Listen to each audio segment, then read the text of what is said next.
You're listening to an Airwave Media Podcast. Welcome to From Beneath the Hollywood Sign. If you love old movies, Hollywood history, or the golden age of filmmaking, you've come to the right place. This is the podcast that talks about amazing stories of Tinseltown from another era and fascinating conversations with writer-producer Steve Cubine and actress-writer Nan McNamara. So, Steve, did Ava Gardner and Howard Hughes have a good relationship? Well, they did until he dislocated her jaw. What? Well, don't worry. She hit him back with an ashtray. From Beneath the Hollywood Sign is the gin joint for you.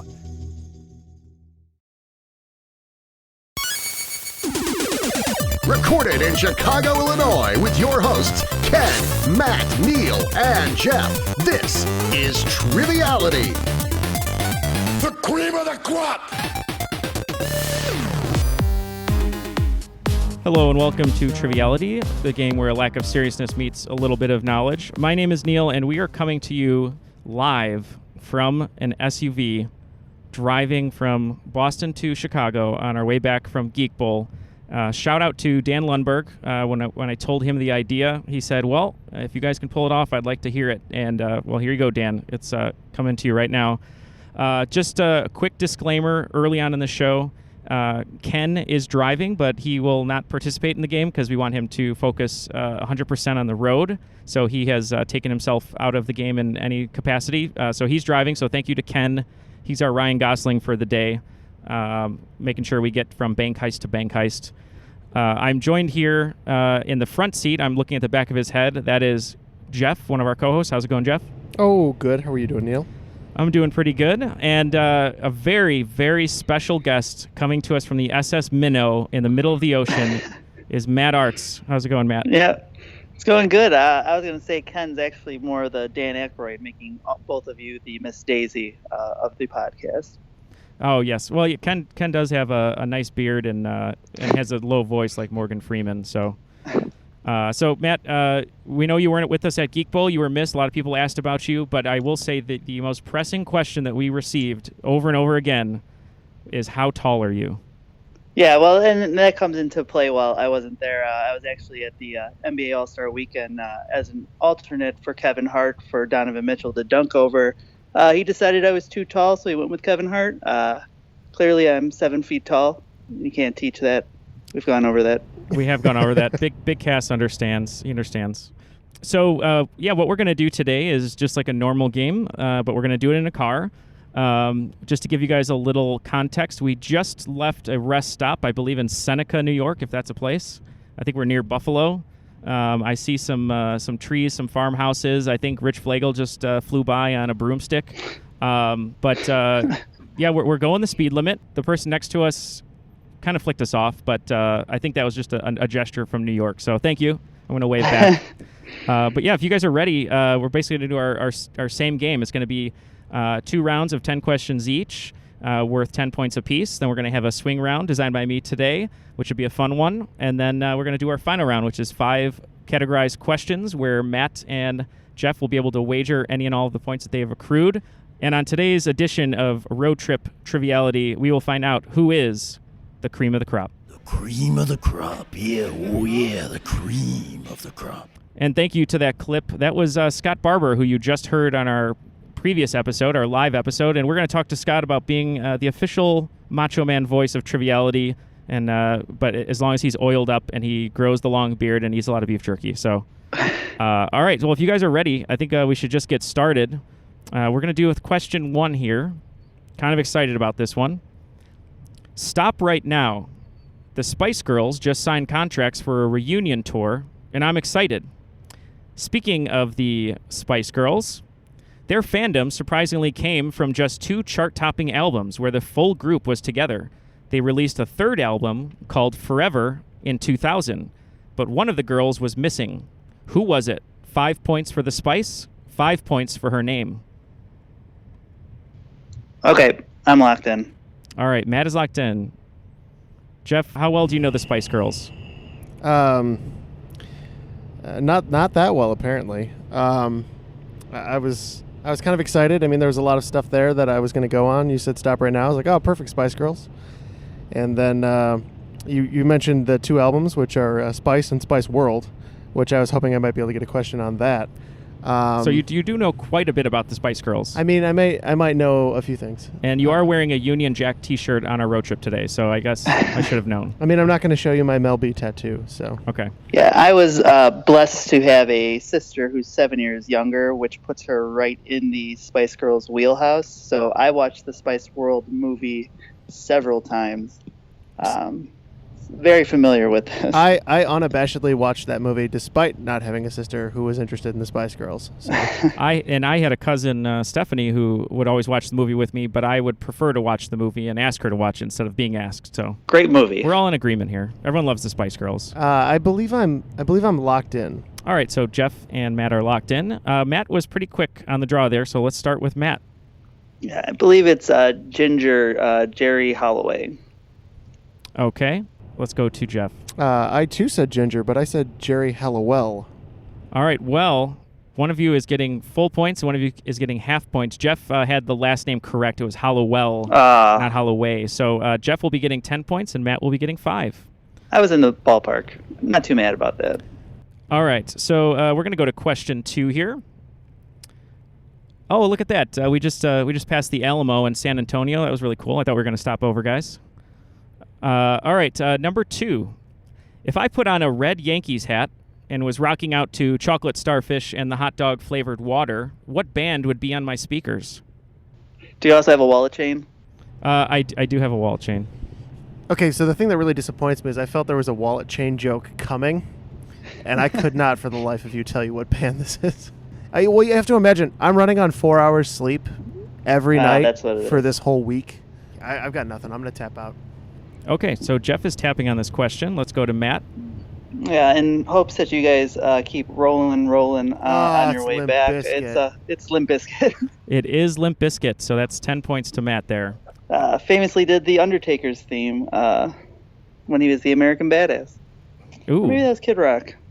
Ooh, I think he did one of Undertaker's themes at some point. All right, now question 3 is going to be the first of 2 road trip themed trivia questions since we're on a road trip. So this one is a literature-based question, just like the other one is going to be. So your question is, Zen and the Art of Motorcycle Maintenance by Robert Pirsig follows the author and his son on a motorcycle road trip. If they had a GPS, what states would be their start point and end point? So I'm looking for what state did they leave and what state did they travel to? You have no clues on that? No clues on that. It's a pretty famous book. I can give you some clues. I know it's a famous book. I read it in 2005.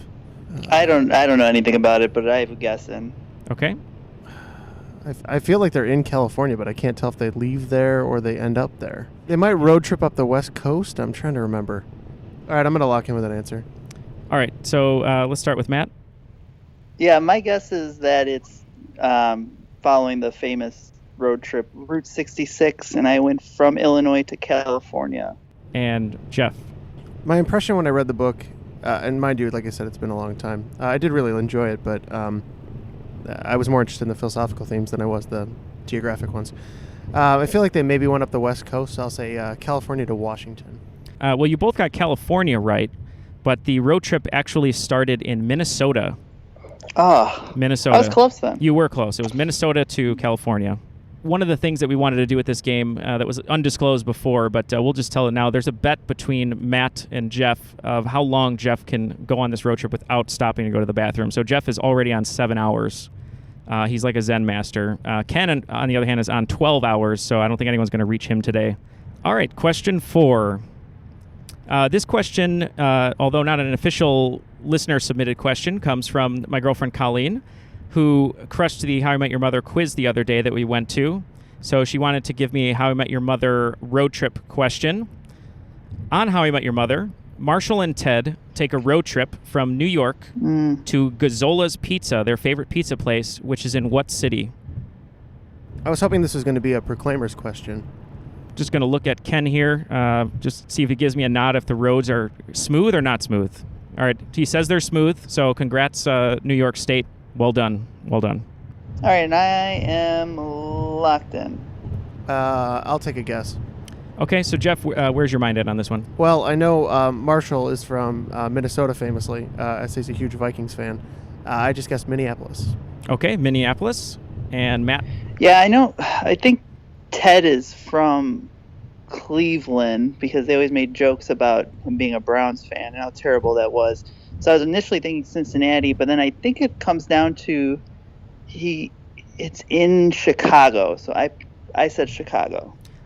Yep, and it is Chicago. It's where we're going. It's the same road trip. So we're going to stop at a fictional pizza place as well and probably get kicked out of a nice family establishment. And speaking of pizza, Jeff and I would like to give a shout-out to Pinocchio's Pizza on the Harvard campus.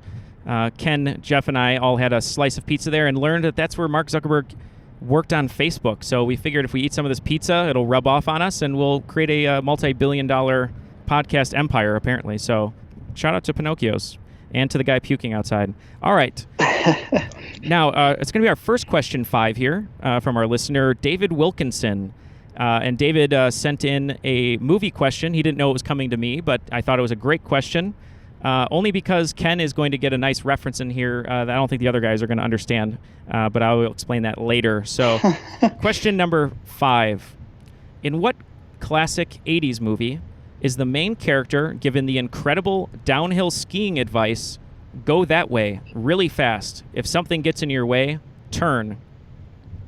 Trying to think of any 80s movies with skiing in it, and I'm coming up with not much right now. Jeff, you having as hard a time as I am? I am. I feel like I can get it, though, which is the thing that really bothers me. Oh, look, there's a Tim Hortons here on the service area. Any of you guys have Tim Hortons before? Canadian? I have. Okay. I'm not going to think any harder. As soon as you say it, I'll probably feel really stupid. But Okay. I have an answer because I don't care anymore. Okay. All right. So Matt is locked in, and that's basically where I'm at.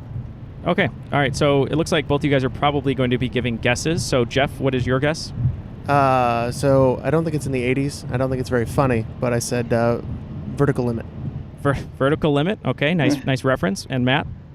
The only 80s movie with snow I could even think of right now is Rocky IV. So I said Rocky IV. Ooh, Hearts on Fire. Great training montage. If you listen to Best of the Best podcast, you know that we had Diane Franklin on the show, who was in a movie with John Cusack called Better Off Dead. And Ken is nodding a ton, and he's not headbanging. He's just going, that is the answer. And he pointed at Jeff, like Macho Man points to President Jack Tunney. Okay. So thank you, David, for that question. We appreciate it. And if you guys haven't seen Better Off Dead, it's a great, fun little weird movie. So I think you'll enjoy it. Our next question is going to be a little bit of history geography. So Jeff, I think, is going to be pretty excited. If I wanted to see the most pyramids in one location as possible, I would go to this African nation who have over 200, twice as much as Egypt. I'm suddenly less excited. Where else did they build pyramids? I mean, outside of, like, Central America. Yeah, I initially started going into South America, and then that's not right. All right, I'm locked in with a guess. Okay. Yeah, I'm locked in. All right, let's start with Matt. Yeah, in honor of Black Panther coming out yesterday, I said Wakanda. Nice. Wakanda? Nice. I know isn't a country. Okay, and Jeff? So I went just a little further south. I think they continue building pyramids down the Nile. Pretty large country. I guess Sudan. It is Sudan. It is Sudan. So points for Jeff. Yeah, there was an article. They unearthed a ton of pyramids that they didn't know were previously there. Really fascinating. So definitely just Google pyramids Sudan and you'll find it. Yeah, much safer to Google it than to go there. Yes. Matt, can you do a score update for us? As I have a lot of stuff on my lap in the back seat here. All right. So yeah, after question 6, the score is Jeff with 20 and me with 25. Okay, so pretty tight game, 20 to 25. Question 7 here. I want you guys to pretend that you are job recruiters and an artist's resume lands on your desk. The resume includes highlights named The Crimson Beach, Falling Water, Grey Cliff, and Taliesin. Who is applying for a job? Man, if this game shows anything, it's that I know what I know and I don't know what I don't. When you first said includes highlights, I thought you were talking about Highlights magazine. Yeah. Oh, the favored magazine of all dental offices. was like, oh, I don't know that one. Taliesin. Ken, we're approaching a toll booth in 1 mile, so make sure we got our toll set here. Make sure to stiff the toll worker and give him the bird. Wyoming is really beautiful right now. I actually think I know this one, and I'm locked in. Okay, Matt has locked in. I'm out. I wish I had a good guess or even a joke. But I don't, so we'll leave it at that. Okay, so Matt has an answer. Jeff does not. So Matt, let's hear your answer. Yeah, so I think I actually took the walking tour of this artist in Oak Park, Illinois. I think this is Frank Lloyd Wright. It is architect Frank Lloyd Wright. Wow. Great pull there, Matt. Oh, Falling Water, yeah. Yep. I know the house. Fun fact about Falling Water, Angelina Jolie gave a present to Brad Pitt with a private tour because he's a huge architecture fan, and they took over Falling Water for a few hours. I was lucky enough to be in a tree a mile away spying on them through my camera. It seemed like a fun party. Right. Talked about architect Ted Mosby earlier, architect Frank Lloyd Wright now. There's a lot of synergy. It's synergy. It's an architecture-heavy show, but inside of a car, which is architects, Actually, speaking of engineering, that's going to be our next question, which is question 8, I believe. Germany is known for their engineering, but it was a little too much engineering that led to this group being the first artist to ever have a Grammy Award rescinded. Okay, I'm locked in. I'm locked in. Oh, Jeff, quick on the draw there. Jeff, let's start with you. I feel like Milli Vanilli had theirs rescinded. Okay, and Matt? Mm-hmm. Yes, they didn't blame rain. It was the engineering. Milli Vanilli. It is Milli Vanilli. Great job, guys. All right, here comes the toll booth operator. Very nice beard. Hey, how's it going? Thank you. Okay. I don't know why I'm paying the toll or the toll from the back right seat, but I did. I threw the coins at him, but he asked for it. All right, so we're on to question 9. Almost ending the first round here. Oh wait, Niagara Falls on the right. Niagara Falls. We have some pictures. So as a team, we left 8 p.m. from Chicago, drove overnight, and decided to go to Niagara Falls at 5 in the morning. We'll post a picture. We were on the American side, as Jeff about every 2.5 minutes said it's better on the Canadian side. But we wanted to see the American side. It's not untrue. Every 2.5 minutes. But the highlight of that trip was we saw the falls. They were beautiful. Wish you could have been there, Matt. But Matt was there in spirit because we saw a black cat who stared at us and then scurried away. So I think that was Matt just being like, hey, guys, I'm here. It's okay. Yeah, that sounds about right. And we saw the same black cat in Salem, which we went to. Voiced by Nick Bakay. There you go. The black cat, the mascot of Salem. All right. So question 9 is just going to be sort of a riddle. It's just a basic riddle, so think of it that way. It's not totally a trivia question. It's a riddle. I am the beginning of everything, the end of everywhere, the beginning of eternity, and the end of time and space. What am I? Locked in. Okay. Matt is in. I just kind of go into low power mode. Jeff's in low power mode. He's got his hand on his head. He's kind of T-boying in a seated position. I kind of sit like that a lot, though. I think this might be one of the riddles from Batman Forever. It might be, actually. I probably subconsciously or unconsciously took it from there. So while watching it for the 20th time. Yeah. Which one is it, Jeff? So you can correct me. Unconsciously or subconsciously? If it was Batman and I didn't know it? It would be subconscious. Subconsciously. If you were unconscious, that would be interesting. But I consciously hate you, so I got that one right. I'll lock in with a guess. Okay. Let's start with Matt. The letter E. Okay, and Jeff? I also went with a letter E, then I added on a little bit more. It's what I'm feeling right now, which is entropy. Entropy, okay. Well, it is my middle initial. It's the letter E. So letter E at the end of everywhere, beginning of eternity, end of time and space. All right, and now for the last question in the first round of this road trip edition of Triviality. Ken is singling for some peanuts. Hold on. Here you go. All right. He's got some peanuts here. For anyone that wants to know, they are just salted peanuts, nothing special. Ken doesn't like the fancy things in life. No frills. Just keep it simple. All right. So question number 10. If you took the number of U.S. states minus the number of states that call themselves commonwealths, how many states would remain? And 5 bonus points if you can name all 4. Sorry.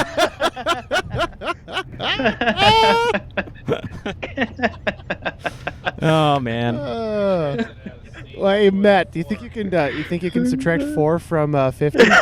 Yeah. I'll rephrase it. He didn't tell us how many states there were, so we had to know that. All right, I'm going to rephrase. I did know that. I know you probably did. Next up. River City. River City. Question number 10. I'm basically just looking for 2 of the 4 states in the United States that call themselves commonwealths. So if you can just name 2 of them, you will get the points. I am locked in. Okay. I am locked in. All right. So Matt was a little unsure. So let's start with Matt. Yeah, I think this is mostly a northeast, east coast kind of thing. So I'm 100% sure on Virginia. And the other one I came up with was Rhode Island. Jeff? So I agree with Matt on the Commonwealth of Virginia. That was the one I kind of figured you'd have. The other one I think we left only a few hours ago behind us, and that would be the Commonwealth of Massachusetts. It is Massachusetts. Matt, if you were with us at Geek Bowl, you would have learned that in Massachusetts on the Freedom Trail, but you did not. I don't remember that from the Freedom Trail. The Freedom Trail is everywhere in Massachusetts, and Massachusetts is everywhere in the Freedom Trail. What were the other 2? I don't actually remember the other 2 offhand. You don't know the other 2? I knew there were 4, but I don't remember specifically. One is a powerhouse in basketball in college almost every year. North Carolina? Nope, another one. Kentucky. Kentucky. Yes, Kentucky. Yeah. And the other one, not this year. Not this year, no. And the other one is the home state of our current Super Bowl champions, Pennsylvania. Oh. So they are like an East Coast-ish thing. Yes. So just for the record, Kentucky, Massachusetts, Pennsylvania, and Virginia. All right. So the first round is over, and we've tabulated the scores. Matt has 55 points, and Jeff is not too far behind with 40. So for the swing round today, there's actually going to be 11 questions worth 5 points apiece, and they're not really full questions. It's pretty simple, actually.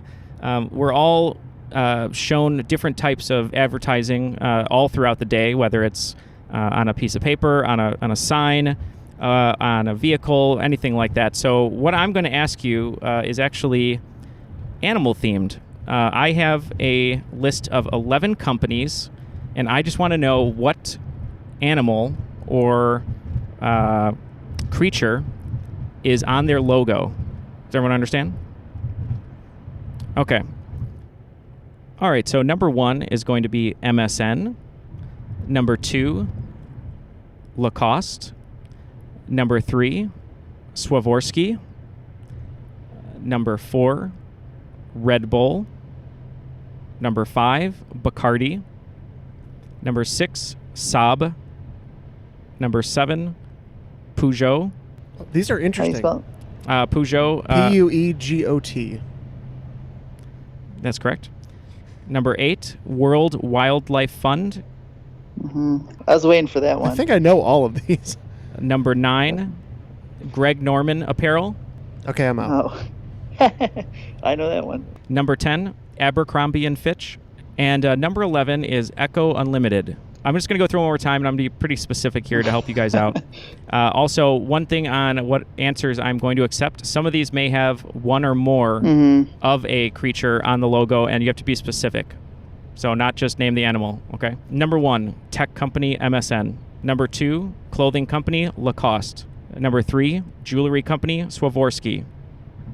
Number 4, energy drink Red Bull. Number 5, alcohol Bacardi. Number 6, vehicle Saab. Number 7, vehicle Peugeot. Number 8, organization the World Wildlife Fund. Number 9, clothing Greg Norman Apparel. Number 10, clothing Abercrombie & Fitch. And number 11, clothing Echo Unlimited. I'm tattooing them on my skin right now. Memento. I keep seeing the Seat logo in my head, so I just have to get to Peugeot. The rest of them, I'm either sure that I know them or sure that I don't know them. So, well, what I find interesting about all of this are these are some logos that you might see all the time, and sometimes you just never recognize what's inside the logo. Matt is probably not seeing Saab logos, as they went defunct about 5 years ago, And Peugeot is not sold in the U.S., so probably not seeing many of those either. Well, we are an international show. That's all for all those international fans. Yeah. We're pointing to you, Australia, United Kingdom, and our one friend in Finland. Please send us an email. We don't know your name, but we want to get to know you. We want to visit Finland. Lori Markkinen. It is Lori. We didn't want to give away his name because he has some star power, but it is Lori Markkinen. Yep. I was going to ask a Lori Markkinen trivia question today, but I didn't because I knew it would be too easy for Matt. Matt, you can correct me if I'm wrong, but I believe he has hit the most three-pointers by a rookie, the fastest out of any rookie, right? Yeah, he was the fastest to 100 threes. Fastest to 100 threes, that's what it was. He beat out Damian Lillard by, I think, a game and a half or 2 games. All right, I'm locked in with the ones that I know. I'm just taking another moment on the Peugeot one. Well, Jeff, you're supposed to do that at a rest stop. Nope. I've been holding it about 15 hours right now, and I'm going to keep going. You're the David Blaine of Triviality. I wish being locked in a block of ice would be really nice right now, and I think I'm good. Okay. All right, so I'm just going to go down the list, ask you, and get your answers. So the first one was MSN, so let's go with Matt. I had no idea. I just put dog. Okay. I like dogs. All right, and Jeff? MSN, I guess maybe I was thinking about the telecom. I went Peacock. All right, well, the answer is butterfly. There's a butterfly right above the N of MSN. Yeah. All right, number 2 was Lacoste. Let's go to Matt.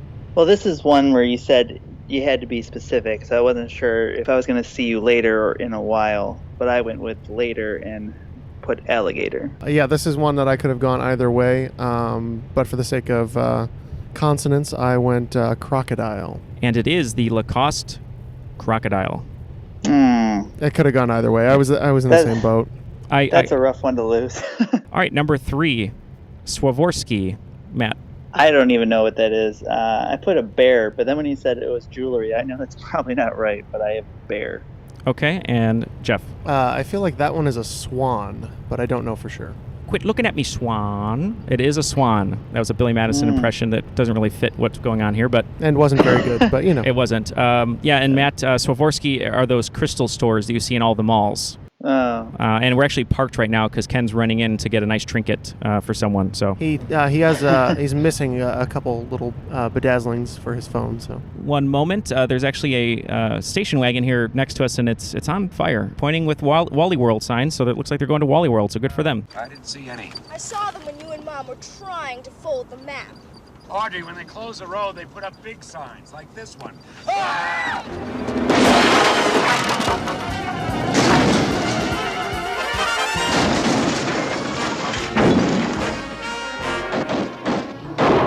No time to help. We have a trivia podcast to get on with. Yeah, we have to do it. All right, number 4, Matt, was Red Bull. What did you say? Well, it seemed way too easy, but I'm pretty sure the logo is 2 bowls. 2 bowls. It is 2 bowls. Just wanted to be specific about it because there are 2 bowls butting heads, as Matt said. So even though it's called Red Bull, there are 2 bowls. Fair enough. All right, moving on. Number 5 was Bacardi. Matt, I probably takes some Bacardi. I know this one often. So what do you got, Matt? Yeah, no, Bacardi is garbage rum. But their logo is some kind of bat-looking thing, so I said a bat. Okay, Jeff? I also went bat. It is a bat. And you heard it here first. Bacardi is garbage rum, according to Matt. I had read that people only still drink Bacardi so rappers can rhyme it with party. Okay. I mean, that's a valid reason. If you're so maybe it's owned by a music producer. It's not a valid reason. Next one was Saab, a vehicle of Jerry Seinfeld on Seinfeld. So Matt, what do you got? Yeah, I didn't know this one at all. I put a ram. Okay. And Jeff? I believe this one is a dragon. Ooh, pretty close. It's a griffin? It is a griffin. It's a griffin. It's pretty close, Jeff, with the mythical creature. Okay, Peugeot, the French automaker. Matt, what did you put for that? Oh, I just put dog again because I still don't know. Okay, and Jeff? I couldn't get a couple of them out of my head. Renault, its main competitor is a diamond. Mm-hmm. And then I had a couple other makers in my head. Seat, which has kind of like a phoenix on their logo. I was still thinking it was some kind of bird. So I said eagle. Okay, so eagle and dog. It is actually a lion. Oh, yes, it is. It very much so is, yeah. It is a lion. Yep. As soon as you said that, I could see it now. It's kind of like a rectangular logo. Well, rounded corners, and then it's a little wider at the top. It's got the lion in the middle and it says Peugeot on the bottom. That's right. Well, the next one, I was just going to say WWF, but I know there could be some confusion there. So I went with the World Wildlife Fund. What do you have, Matt? Yeah, the reason that the WWF is currently the WWE, I have a shirt with two pandas hitting each other over the head with steel chairs. It's a panda. Okay, and Jeff? I don't know if pandas are worth saving. If an animal won't breed on its own in captivity, it's probably a lost cause. I said the panda. Okay, and Jeff giving us a little inkling of his OkCupid profile. Jeff is very anti-panda. I did not expect that. Jeff is very anti-panda, and unless it's a red panda, maybe. Do you like red pandas? Oh, sure, of course, they're adorable. Okay. Logo of Firefox, but that's not a question. But no, it is a panda. You were correct. Designer would be proud of you both. All right, so I get that. Yeah, thank you, Matt. So the next one was a little sports related, which is probably why Jeff didn't get it, or he won't get it. Yeah. We'll see though. Matt, what do you have for Greg Norman? Well, it's for all of our Aussie listeners, Greg Norman from Australia, known as the Shark. So I said Shark. All right, Jeff. I had no idea, so I got nothing. It is Shark. Famously known for melting down in the Masters and blew like a 5-stroke lead in like the last two holes. I kind of remember that. Not as cool as the Golden Bear, though, Jack Nicklaus, but still. The second to last one is a location where I hold my breath every time I walk past because of the cologne and perfume seeping out of its doors, along with Easy Tanner. It would be Abercrombie and Fitch. So, Matt, what do you have for that? Yeah, I always found Hollister to be the worst smelling of the two, but I think this one is a moose. All right, and Jeff? I thought this one was an eagle. Okay, so Hollister is a bird, but Abercrombie and Fitch... Also, American Eagle is an eagle. American Eagle is an eagle.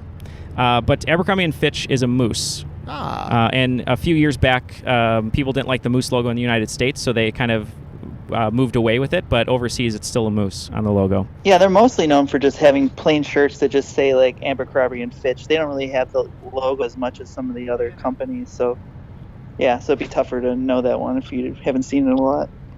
Yeah, I used to have a summer high school job where I would stand outside of Abercrombie and Fitch shirtless. Right. I wasn't employed by Abercrombie and Fitch, but it was freelance. It was freelance. The last one here is sort of a clothing that sometimes skaters wear. Echo Unlimited. What do you have, Matt?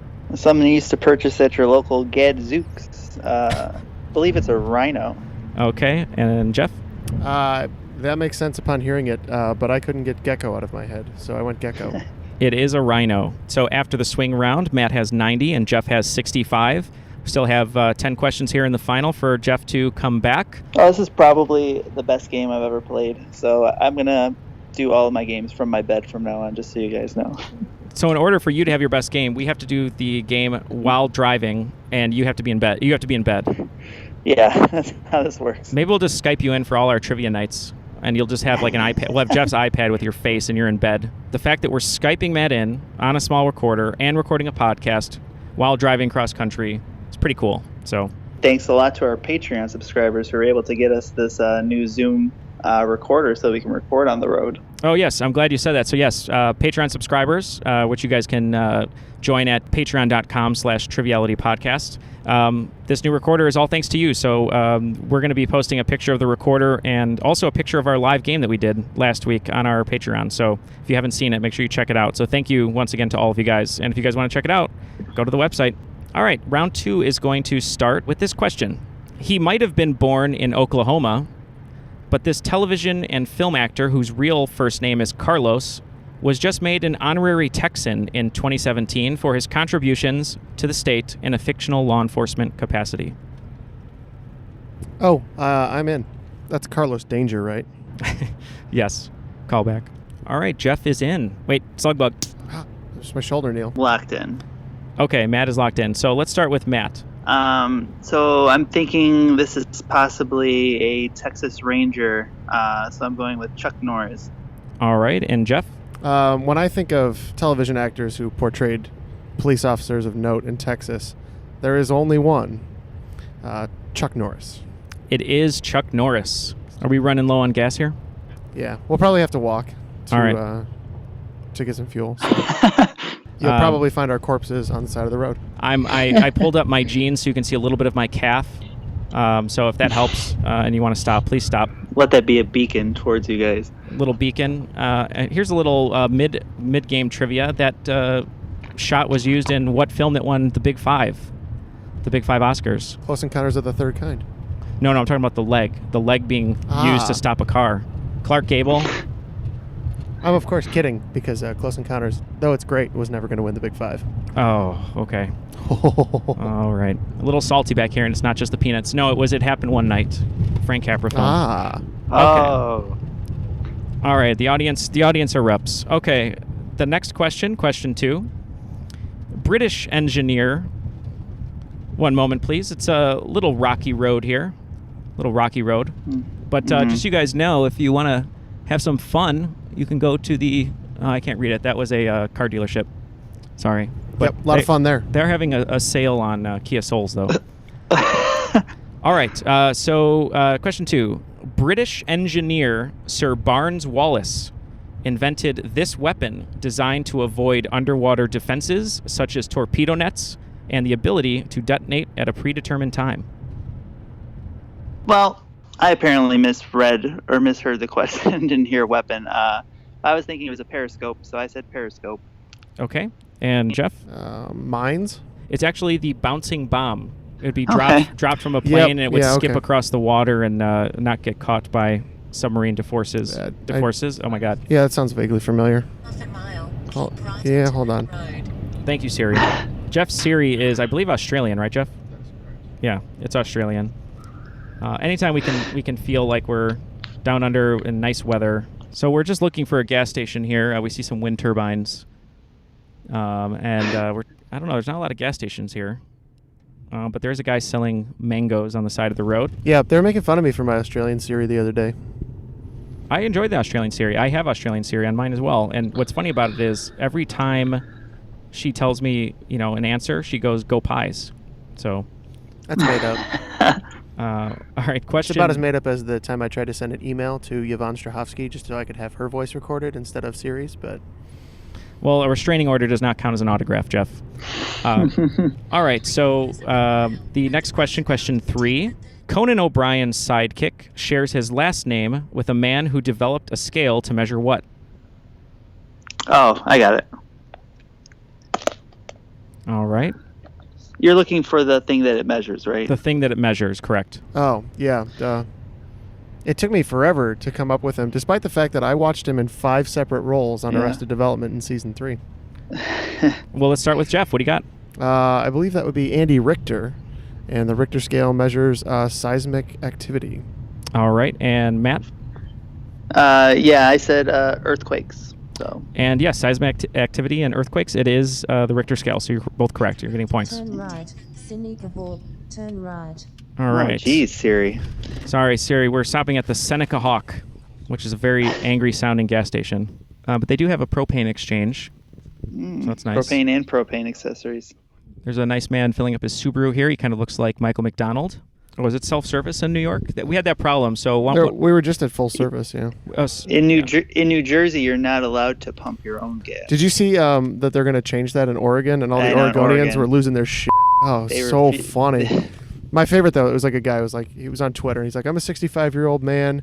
Like, I've never had to pump gas. This stuff is really dangerous. Like, I can't believe they're going to make me do this.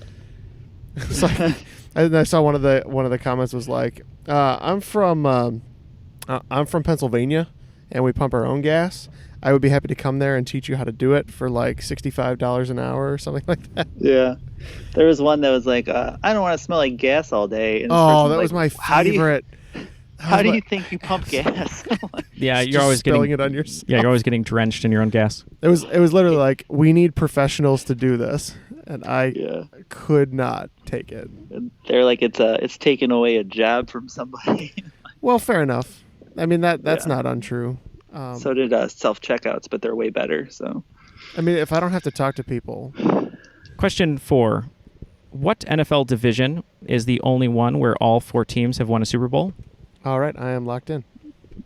Oh, Jeff knows it so fast. I mean, I'm locked in too, but I'm just impressed. Matt was locked in earlier than Jeff even heard the question, probably. All right, so let's start with Jeff then. Well, at first I thought you said conference, so I was like, got it, trick question, and then I had to think about it for a moment. I think this just happened to the NFC East. All right, Matt? Yeah, the Redskins, I think, won it in the early 90s, or they won it with those Hogs. And then the Giants have definitely won it. Cowboys have definitely, and then the Eagles just won. So NFC East is the answer. That is correct. It is the NFC East. The most important 3 years, of course, were all 3 that Tom Brady was sent packing.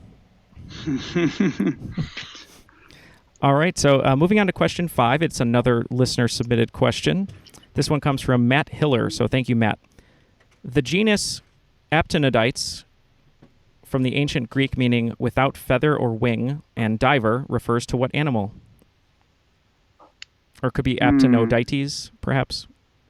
It's Aptenodytes. Without feather or wing. And diver? Mm-hmm. Yeah, I'm trying to figure out where feather or wing come into this. I'm locked in. Okay. All right, I'll lock in. All right, let's start with Matt.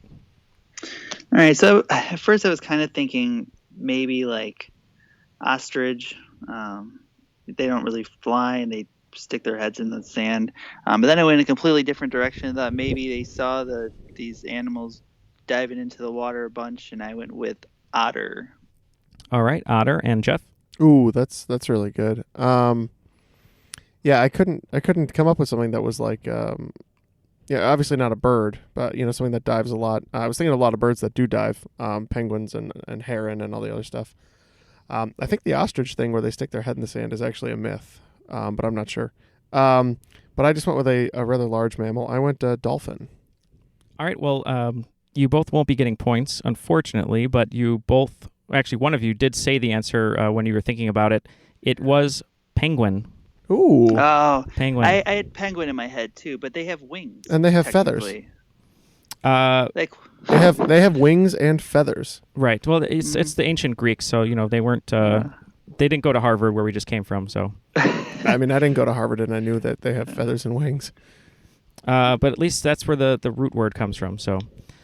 All right. So thank you, Matt Hiller, for that. So I don't know much about penguin, so I couldn't really go farther into that. So we'll have to Google it. It's penguin. Don't you dare run away. What's that? Billy Madison, right?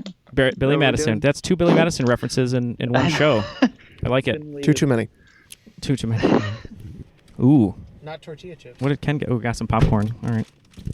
So after question 5 in the second round, it is 120 to Matt and 95 for Jeff. So Jeff is closing the gap here. Let's see if he can overtake Matt. Question number 6. What plastic toy, originally called the Pluto Platter, was invented by Fred Morrison in 1951 and probably a favorite of Oddjob? You said Pluto Platter. I'm locked in. The Pluto Platter. Jeff is locked in, so feel free to tell us what you're thinking, Matt.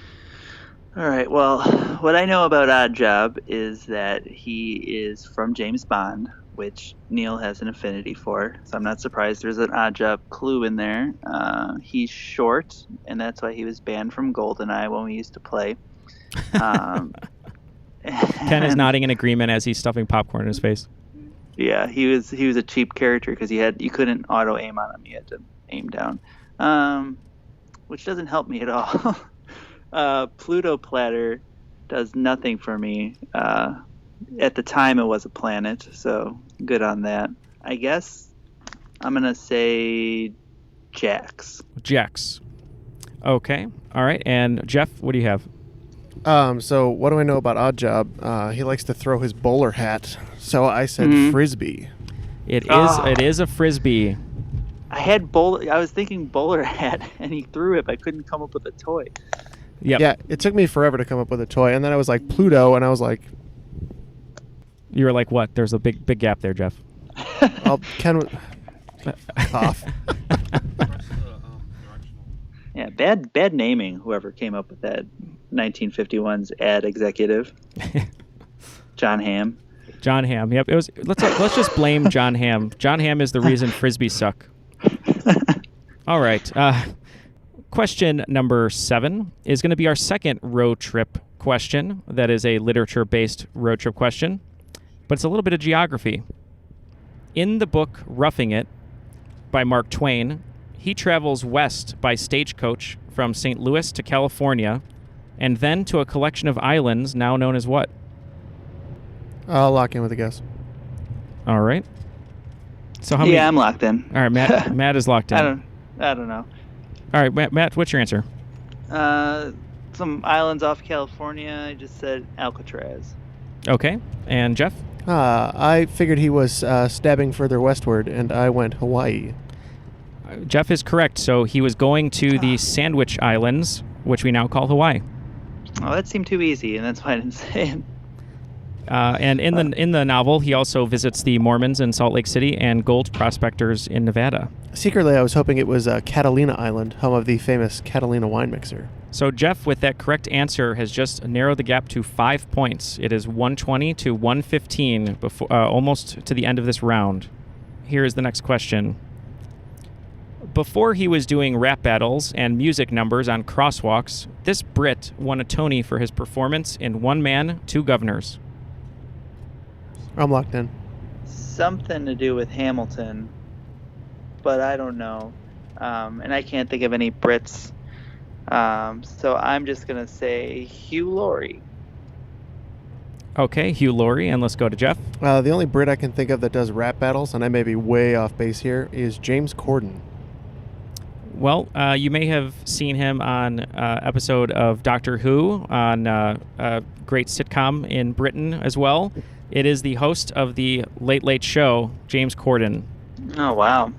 Yeah, so James Corden does some rap battles. There's a particularly good one with Helen Mirren you should check out. And then also his crosswalk musicals are awesome. So if you like musical theater at all, crosswalk musicals are a lot of fun. All right, so we're almost nearing the end of this round. And what better way to end the round than with two questions that sort of have Oscar around them, since we're coming up on the Oscars here. So the first question, number 9, what Oscar-winning actress from LA Confidential played a cadaver in Tom Petty's Mary Jane's Last Dance music video? I'm locked in. Do you know this one, Ken? Yep, Ken knows it. I think I know. I think I have an idea. So I'm locked in. All right, let's start with Jeff. This is a guess. I think the woman who was one of the leads in LA Confidential was Kim Basinger, so that's what I said. All right. Yeah. And Matt? Yeah, the only two people I can name from that movie is Kevin Spacey and Kim Basinger, so I said Kim Basinger. It is Kim Basinger. Wow. Great job. And for our final question, another Oscar-related question. All right, so here we go. After winning an Oscar for Jerry Maguire, Cuba Gooding Jr. told Hollywood to show him the money. In return, they gave him snow dogs. If the NFL rang him up to pay him boatloads of money, what team would most likely sign him due to his experience wearing their colors in Jerry Maguire? I have never seen Jerry Maguire. Ditto. Help me help you, Matt. I'll give you the DVD. I'm going to lock in. Yeah, I'm locked in too. All right. So before I give you guys the answer, I'm just going to tell you a little story. When I met Steven Spielberg, which you guys know from episode 12, I also met a very, very intoxicated Cuba Gooding Jr. And he was stumbling around, and the thing I'll remember is he gave me a big hug. We took a picture, and for about 10 minutes, all he did was scream towards the stage and said, "Tom, I love you, Tom. You're my buddy, boy. You're my boy, Tom." And Tom Cruise never came to greet him, unfortunately. But he was a very nice man, just very, very intoxicated. But, Jeff, what team did he play for in Jerry Maguire? Well, when you said wear their colors, I figured it had to be pretty distinct. So I guessed the purple and gold of the Minnesota Vikings. All right, the Minnesota Vikings. And Matt? Yeah, I mean, from what I remember, he's living in a fancy house, and I think it's like off the beach. So my guess was that he was a player for the Miami Dolphins. All right, he says Miami Dolphins, and Ken is signing me with an AZ. It was the Arizona Cardinals. I did kind of have a white and red in my head, but that didn't narrow it down as far as teams. So. And after regulation, Jeff has taken the lead 135 to 130 going into the final round. As you guys know, it's going to be 5 categories where you can wager 0 to 30 of the points that you've accrued. And I'm going to give you those categories right now. Category 1, Sports Ball Elites. Question number 2 is going to be in YA Lit. No. I feel like you may have made a joke about that category before. Question number 3 is going to be not a comic book movie sequel. Question number 4, Baby, It's Cold, Really Cold Outside. And number 5, Statues Galore. So think about those guys, and we'll get your wagers here. All I'm going to say here is whatever Jeff took from that homeless man outside the gas station, it's really helped him because he's just coming back with a fury. There was one point where Jeff had gotten 6 out of 7 questions. All right, everyone, the wagers are in. Before we get to the questions here, I just want to say one more time thank you to everyone in Boston for a wonderful Geek Bowl experience that we had 2 weeks ago. Loved meeting all of you. It was just a pleasure to talk to all of you in person, put a face to a name or a face to a voice, and we couldn't be happier with the wonderful world of listeners that we have. So thank you so much, and we love when you interact with us, so keep doing it. We love putting out the show for you. It's all about you guys, so we're just here to serve you. So thank you so much. All right, so question 1 in Sports Ball Elites, and it's called Sports Ball because of one of our listeners, David Levesey, so shout out to you, my friend. Philadelphia now joins New York, Boston, Chicago, and what city as the only cities with a team to win the World Series, Stanley Cup, Super Bowl, and NBA title? What were the teams that have already been said? Philadelphia joins New York, Boston, Chicago, and what city as the only cities with a team to win the World Series, Stanley Cup, Super Bowl, and NBA title? Question 2. Oh, come on. That guy, that was a bad move. All right, so question 2 was in YA Lit. What young adult novel, written by Lois Lowry, won the 1994 Newbery Medal and was inspired by her own father's memory loss? Moving on to question 3, in the category of not a comic book movie sequel. I haven't done this in a while. I'm looking for that movie sequel where an escaped Blade took Tony Stark hostage in a forest only to be confronted by an apathetic Two-Face. All right, one more time. That movie sequel where an escaped Blade took Tony Stark hostage in a forest only to be confronted by an apathetic Two-Face. Well, I've got all the actors. I'm not going to find a film. Question 4 in Baby, It's Cold, Really Cold Outside. I have a list of the 11 coldest recorded temperatures outside of Antarctica.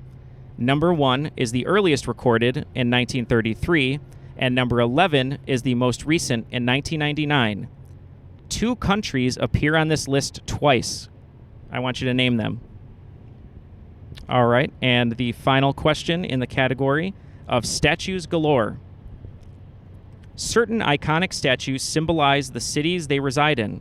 Mannequin Peace in Brussels, the Statue of Liberty in New York, Christ the Redeemer in Rio de Janeiro, or Blank in Copenhagen, Denmark, a bronze statue by Edvard Eriksson. Both contestants have locked in with their answers. All right, so the first question was in the category of Sports Ball Elites. Matt wagered 30 and Jeff wagered 10. I was just asking you, along with Philadelphia, New York, Boston, and Chicago, what city joins them as the only cities to win a World Series, Stanley Cup, Super Bowl, and NBA title? So let's start with Jeff. So I kind of tried to go through and figure out what cities I could eliminate for not having one of those teams. I know confidently that the Lakers have won, the Kings have won. I feel pretty sure that either the Rams or the Raiders won when they were in LA. And that just left the question of whether the Dodgers or maybe one of the other teams that was in LA at that time had won. But I stuck with it. I guessed LA. That was my best guess. Okay, and Matt? Yeah, Dodgers have definitely won a World Series, and pretty sure it's the Raiders when they were still in LA before they moved to Oakland, so Los Angeles. That's what I'm saying. All right, and the correct answer is Los Angeles. All right. Question 2 was in YA Lit. All right, and both competitors bet 0, so they have nothing to lose here, although Jeff sounded like he knew the answer and wish he had bet more. I was looking for the novel by Lois Lowry that was inspired by her own father's memory loss. Jeff? I couldn't remember. I was getting it confused with Number of the Stars, so that would be my official final answer. Okay, and Matt? I had no answer because I don't read YA lit. Okay, well, this is one of my favorite books that I read as a young adult, who the books are written for, and it was The Giver. Yeah. Oh. I kept wanting to say The Giving I just Tree, but watched The I couldn't Giver, get to The the Giver. movie adaptation. It wasn't bad. Yeah, I enjoyed it, actually. I heard bad things, but it wasn't that bad. All right, so question 3 was in the category of not a comic book movie sequel. Matt wagered 10 and Jeff wagered 20. I was looking for the movie that starred Blade, Tony Stark, and Two-Face. In reality, it was the actors that portrayed them, and it was a sequel. So, Jeff, do you know what movie I was talking about? Well, Blade is Wesley Snipes. Mm-hmm. I think the Two-Face in question is probably not Aaron Eckhart, but it could be. He's my favorite Two-Face. I couldn't get to the movie. I know. I couldn't get there. All right, and Matt, what did you have? The only movie I could think of with Tommy Lee Jones and Wesley Snipes in it is U.S. Marshals. It is U.S. Marshals. Never seen it. Yes, it is. It's the sequel to The Fugitive, and it's spoilers. It's actually, I'm not going to spoil it for you because it's kind of a nice turn, so I won't say anything. But yes, it is Robert Downey Jr., Wesley Snipes, and Tommy Lee Jones. And the clue there was apathetic Two-Face because he doesn't care. I don't care. All right. I don't care. That's right. All right. Question 4 was in in science. It was baby, it's cold, really cold outside. 0 points wagered by Matt, and Jeff went big with 30 because I think he realized it was going to be a science question by the clue. So I said I had the 11 coldest recorded temperatures outside of Antarctica, and 2 countries appeared on that list twice, and I wanted you to name them. So let's start with Matt. I had no idea, so I just said Iceland, which sounds cold, and Russia, which I know is usually cold. I'm almost positive they get really cold readings from Vladivostok Station all the time in Russia. That one I'm certain of. The other one, I wanted to go Canada, but I'm going to go the United States. All right. Well, I'm just going to read the countries here. Finland, China, Sweden, Kyrgyzstan, Mongolia, Canada, Greenland, Russia, and the United States and United States. So that's 30 points to Jeff. And for the record, the coldest temperature there is negative 67.7 degrees Celsius in Siberia, 1933. And in the final question, the category was statues galore. Matt wagered 10, Jeff wagered 0. All right, so this one was a bunch of famous statues, and I was looking for the name of the famous bronze statue in Copenhagen, Denmark, that was made by Edvard Eriksson. So Jeff had nothing to lose. So Jeff, what did you put? I put the statue of Niels Bohr. Okay, the statue of Niels Bohr. And Matt, what did you have? I don't know why I thought I would know anything about statues. I just put a statue of Danish Liberty. This is probably not right. Statue of Danish Liberty. And before I give you the answer, we're actually passing an exit for Ripley, so shout out to Alien. All right, well, the statue by Edvard Eriksson that is located in Langalini Promenade is the Little Mermaid. Right on the water, the Little Mermaid. Under the sea. Gotcha. All right, so after tabulating the scores, it was pretty stressful. We had to pull over because Jeff hocked up some of the pizza from last night. It is 160 to 155, and today's cream of the crop is Matt. Cream of the crop, yeah. The cream of the crop! I did not enjoy this. Jeff did not enjoy it. I think he was changing the AC to heat to AC to heat. He was unsure. Temperature was all over the place. Matt, how did you like doing it today, Skyping I in? loved it. Full night of sleep. Well, first of all, at home. It was great for me. Sorry to interrupt, guys. Breaking news. We are entering Pennsylvania. You made it. Pennsylvania, where we're told to pursue our happiness. It seems that Neal has just left his state of confusion. I have left my state of confusion. I haven't really eaten anything, and I have my big bottle of water here.